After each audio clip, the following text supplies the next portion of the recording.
오늘 우리에게 주신 하나님의 말씀은 사도신경 4장 30절입니다. 오늘 우리에게 주신 하나님의 말씀은 사도신경 4장 30절입니다. 제가 하나님의 말씀을 공독하겠습니다. 성령님의 저는 한이씩 없고 표적과 기사가 거룩한 것을 이루어지게 하옵소서. 아멘. 하나님의 말씀 공독한 우리 김하은 학생의 귀한 삶 가운데 주님의 빛이 충만하게 임하기를 간절히 축복합니다. 하나님께 구의 박수를 드리겠습니다. 용기를 내서 하나님의 말씀을 공독하는 것은 큰 은혜입니다.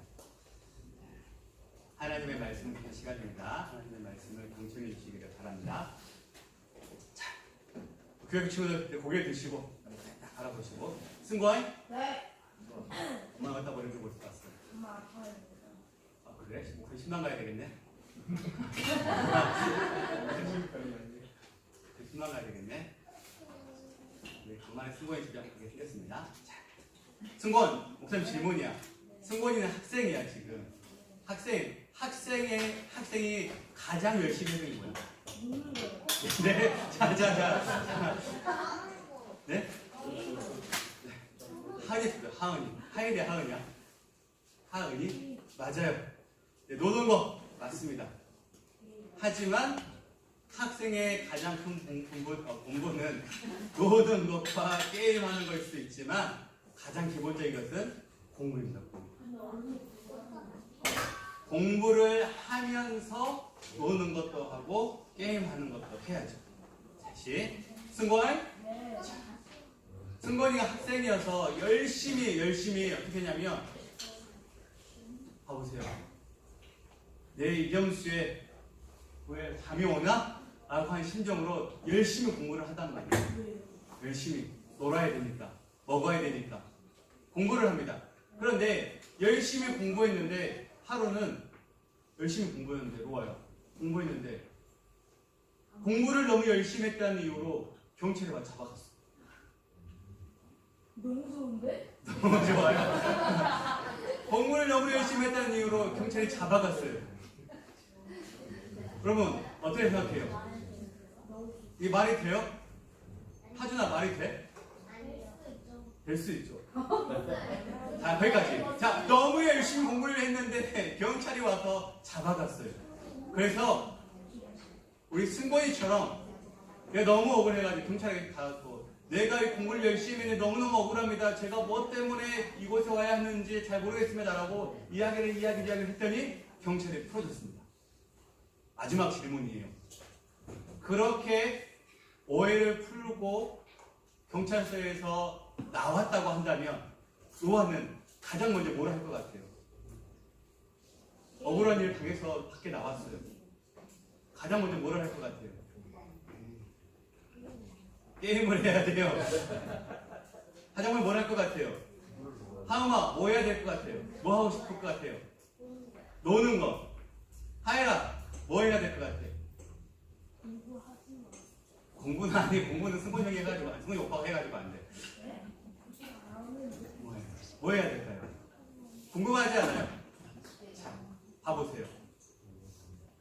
오늘 우리가 보았던 사도행전 4장의 말씀을 보게 되어지면 예수님의 부활을 보았던 예수님의 은혜를 경험했던 베드로와 요한이라고 하는 두 사람이 등장합니다. 이 두 사람은 얼마나 뜨거웠는지 예수님의 부활을 경험하고 나서 예수님을 만나고 나서 내가 할 수 있는 일은 뭐예요? 학생이 열심히 해야 되는 것은 공부인 것처럼 내가 할 수 있는 것은 내가 부활을 예수님을 만났기 때문에 나는 예수님의 말씀을 전하는 예수님의 부활을 증거하는 그런 사람이 되어야 되겠다라고 마음먹고 날이면 날마다 예수님만 전하는 삶을 살았습니다.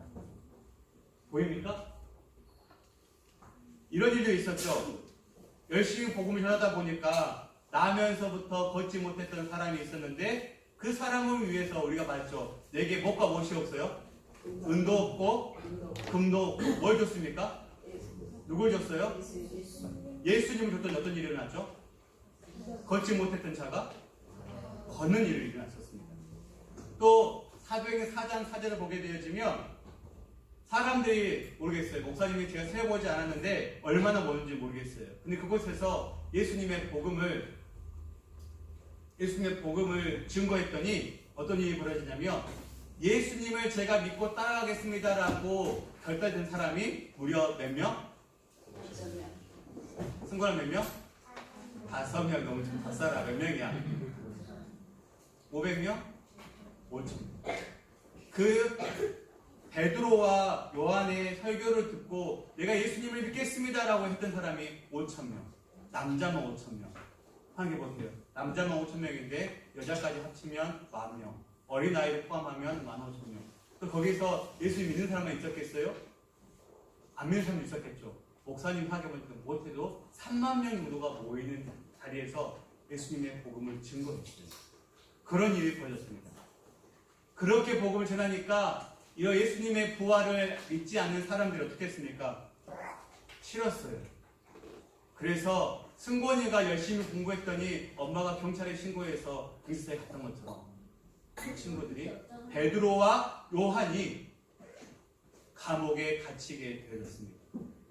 그래서 그곳에서 예수님을 믿기 싫어했던 이 사람들이 늘 말하는 것이 있었어요.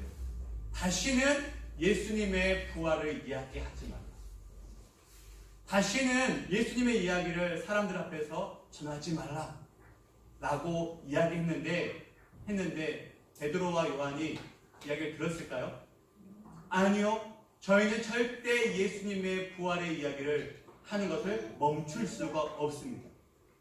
계속해서 협박하고 힘들게 하고 그래도 멈추지 않겠습니다라고 이야기했습니다. 한 번, 두 번.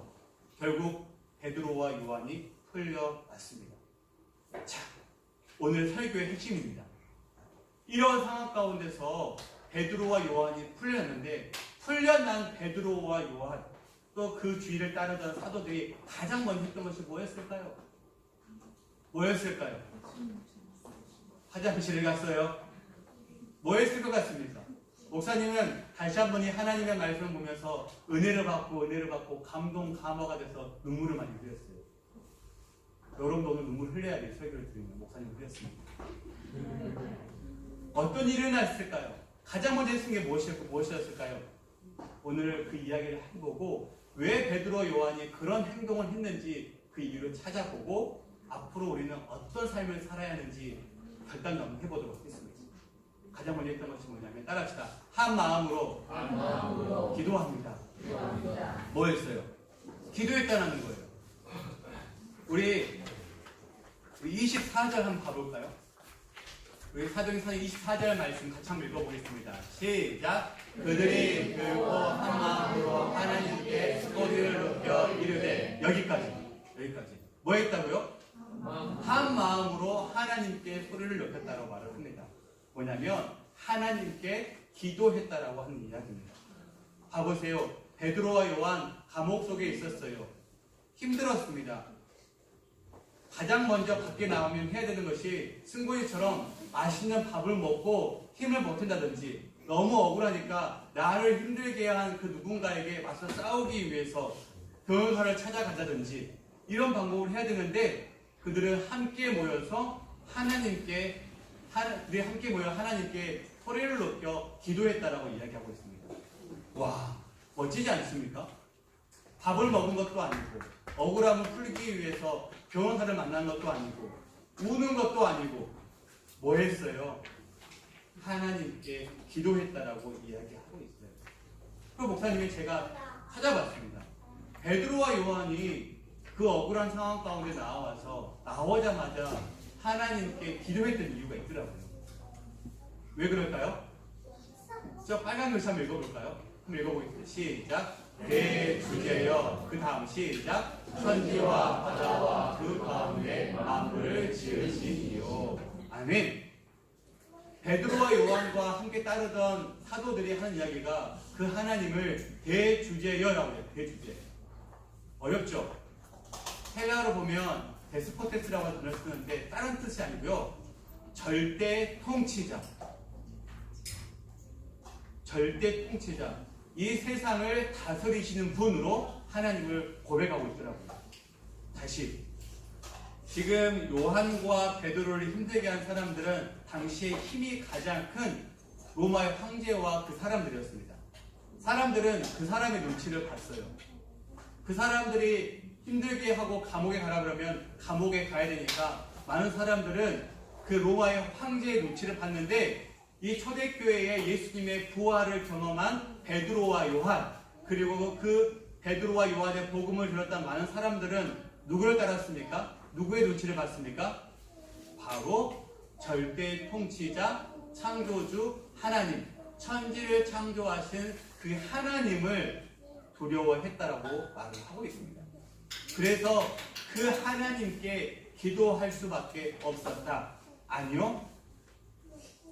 요한과 베드로가 말하는 것은, 내가 고백할 수 있는 것은, 내가 이렇게 힘들어도 하나님께 기도할 수 있는 이유는, 내가 고백하는 예수 그리스도는, 내가 만났던 하나님은 살아계시고 또 다시 오신다 약속하시는 하나님이시기 때문에 우리에게 어떤 상황이 있어도 함께 모여서 기도해야 된다라고 말하고 있습니다. 여러분 멋지지 않습니까? 베드로와 요한 선생님이 당시 어떤 문화가 있었냐면, 친구들 혹시 하늘을 날아가는 비둘기나 새 본 적이 있습니까? 그들이 하는 말 중에 하늘을 날아가는 새도 떨어뜨린다라고 하는 사람이 바로 로마의 황제와 로마의 황제를 따르는, 좀 어려워요, 산에 들인 의원들, 우리나라의 국회의원과 같은 사람들이라고 말해요. 그 사람들은 하늘에 나는 새도 떨어뜨린다라고 하는 그런 힘을 가진 사람들이라고 하는데, 요한과 베드로는 그 사람들의 눈치를 보지 않고 누구에게 집중했습니까? 절대 통치자 하나님께 집중하고 하나님께 기도한 것을 볼 수 있습니다. 와, 보면 볼수록 이 베드로와 요한과 사도들이 예수님의 부활과 그 성령의 충만함을 얼마나 깊이 경험했는지 다시 한 번 더 짐작해 볼 수가 있는 것입니다.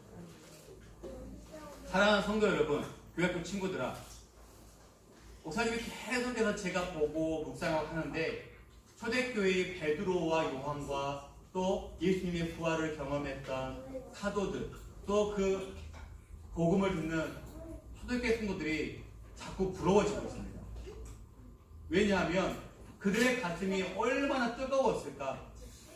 부활하신 예수님을 함께 경험하고 다시 오신다 약속하신 성령 하나님을 기다리는 그 뜨거움이 그들의 가슴 가운데 있는 것을 보면서 너무너무 부러웠습니다. 그리고 그 은혜가 있기 때문에 하늘에 나는 새도 떨어뜨린다라고 하는 로마의 그 누구도 두려워하지 아니하고 하나님을 두려워하고 하나님을 기대하는 마음이 그들 마음 가운데 있음을 너무너무 부러웠습니다. 여러분, 이 사람이 누구예요?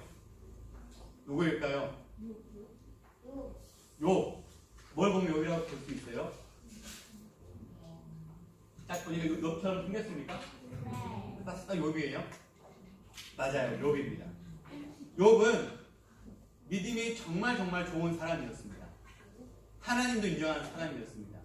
그런데 욥에게 하나님께서 힘든 고난을 줬어요. 가족도 사라지게 하고 가진 재산도 사라지게 하고, 보여요? 몸에 안 좋은 질병도 생기게 했습니다. 처음에는 욥이 믿음이 좋았기 때문에 다 참을 수 있었습니다. 그런데 욥이 이런 마음이 들었어요. 내가 언제까지, 내게 있는 고난이 언제 끝날까?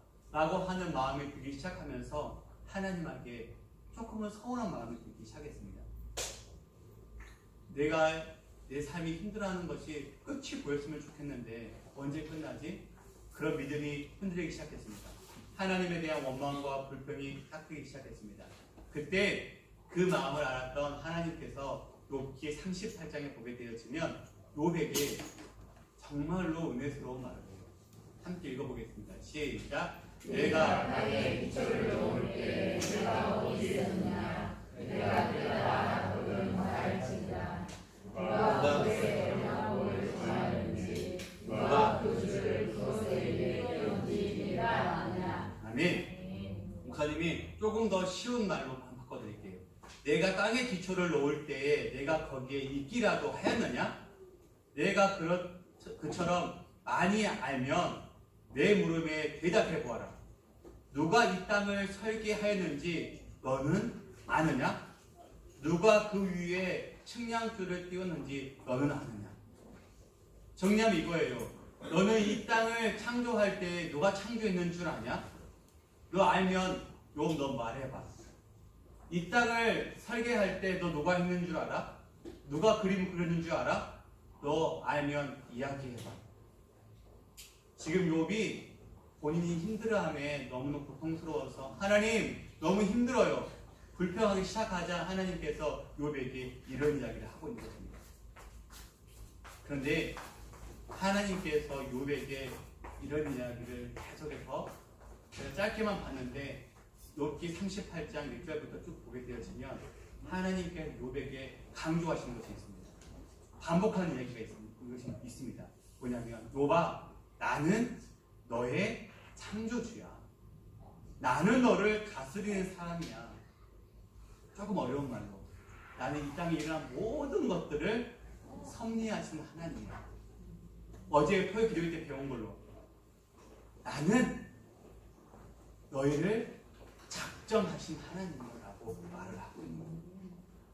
그 이야기를 듣는 순간 욥의 믿음이 다시 시작되었다고 알고 있습니다. 만물을 창조하시고 다스리시고 작정하시고 계획하시고 그래서 우리를 지키시는 하나님, 그 하나님이 우리와 함께 하시는데 무엇이 두렵겠습니까?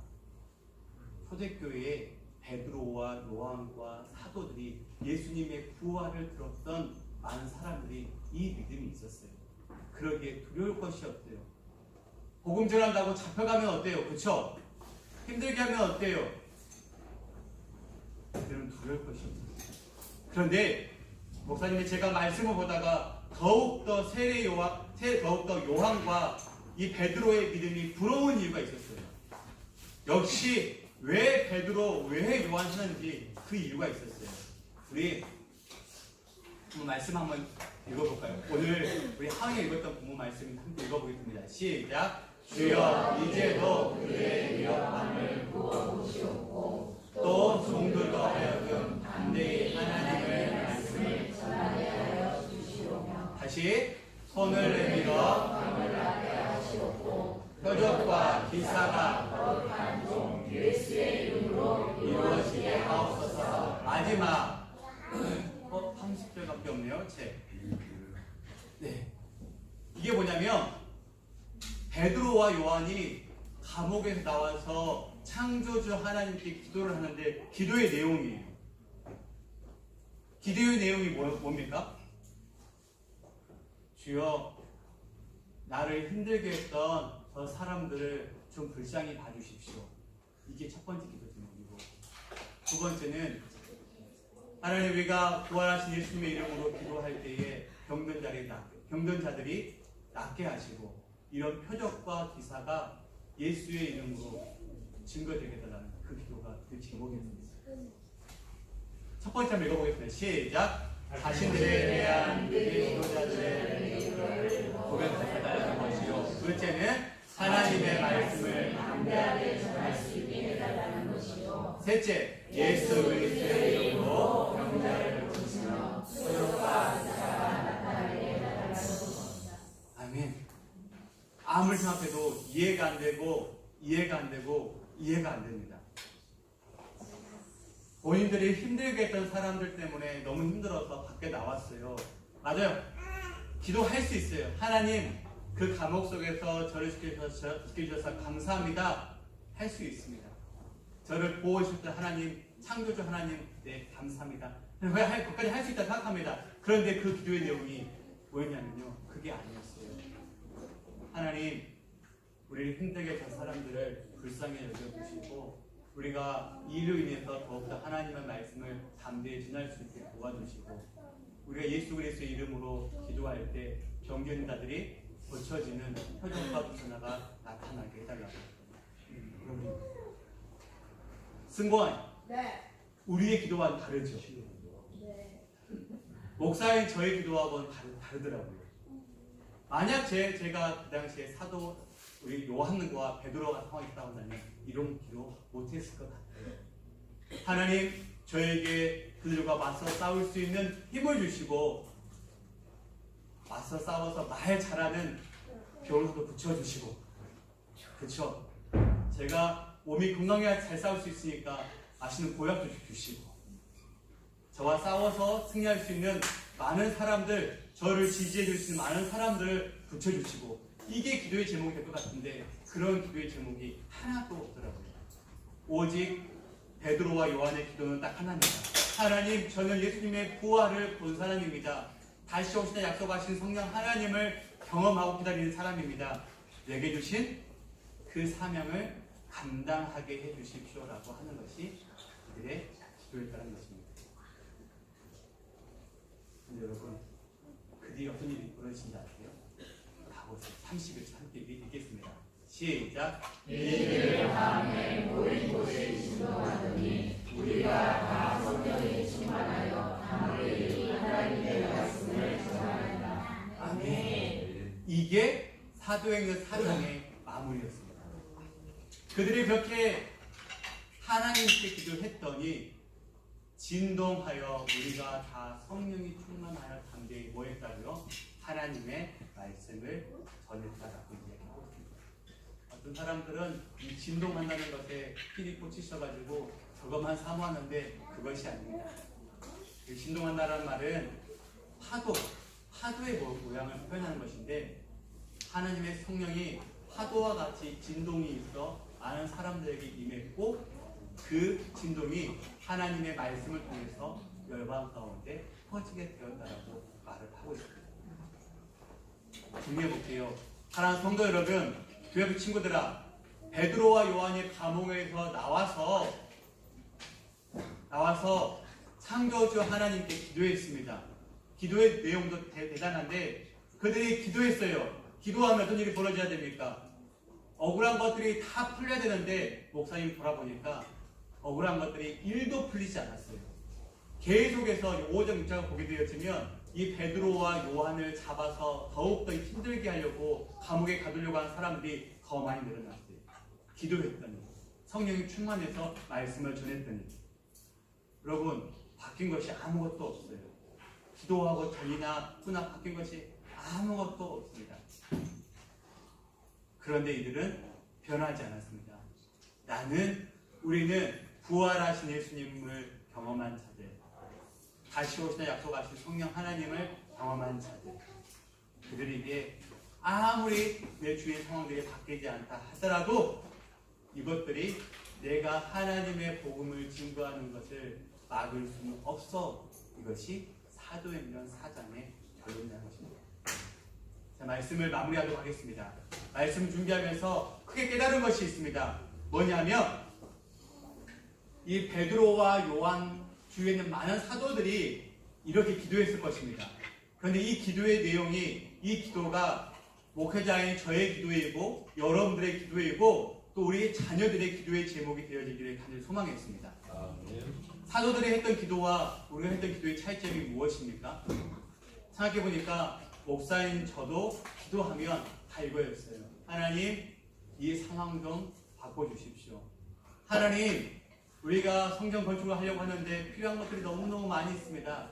기도가 잘못됐다는 것이 아닙니다. 늘 하는 기도의 제목들이 그런 기도의 제목입니다. 나를 위한 것, 내 마음을 다스리기 위한 그런 기도였는데 사도들은 그런 기도를 일도 하지 않았습니다. 그들의 기도의 중심은 이거였습니다.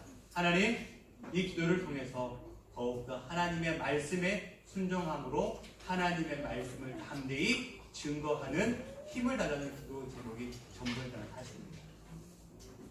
저는 우리 믿음의 일본교회 식구들 한 명 한 명이 한 분 한 분이 다 이러기를 소망합니다. 우리가 교회를 건축하기 위해서 마음을 모으고 있습니다. 기도하고 있습니다. 제가 기도 제목을 바꾸었습니다. 하나님, 필요한 것들을 차고 넘치게 채워달라고 하는 기도도 해야 되겠지만 하나님, 우리 교회가 또 교회인 우리가 예배당 건축하는 과정을 통해서 더욱더 하나님의 말씀을 가까이 함을 통해서 하나님과 더욱더 가까이 하심을 통해서 복음을 전하는 교회인 우리, 또 우리 예배당이 되게 달라고 그 기도 제목이 나왔습니다. 또한 우리 교회를 통해서, 우리 예배당을 통해서 예수님의 이름으로 기적과 표적이 하나님 나타나게 해달라고 하는 기도가 이 마음 가운데 나왔습니다. 여러분, 그런 기도와 그런 은혜를 체험하려면 어떤 일이 벌어지는지 아세요? 바로 사도행전의 중심인 성령 충만함이 필요합니다. 살아서 역사하신 성령 하나님의 그 충만함이 있어서 어떤 일이 있어도 두렵지 않고, 힘들 때 세상의 것이 아닌 하나님의 손을 붙잡을 수 있는, 그래서 하나님의 말씀을 담대히 전할 수 있는, 어떤 목사님이 이렇게 말씀하셨습니다. 이 상황을 통해서 더욱더 하나님과 친해져서 부활하신 예수님을 더욱더 가까이 십자가 부활을 경험하고 그 자리를 통과해서 나는 죽고 예수로 사는 인생으로 거듭나면 우리 교회인 우리는 그런 믿음의 길을, 사도들의 믿음의 길을 함께 걸어갈 수 있다라고 하셨던 설교를 들은 적이 있습니다. 우리 믿음의 교우들 또한, 특히 교회 학교 친구들 또한 이랬으면 좋겠어요. 다른 것보다도 내가 오늘 이 예배 가운데, 오늘 찬양하는 시간 가운데, 공과 공부하는 그 시간 가운데, 예배 가운데 부활하신 그 예수님을 나의 하나님으로, 나의 주님으로 빨리 영접하는 은혜가 있기를 주님의 이름으로 간절히 축복합니다. 네. 평생에 그 성령 충만함을 뜨겁게 유지하며 살아가는 믿음의 교회 학교 친구들, 믿음의 교우들 다 되어주시기를 주님의 이름으로 간절히 축복합니다. 네. 나는 주를 섬기는 것에 후회가 없습니다.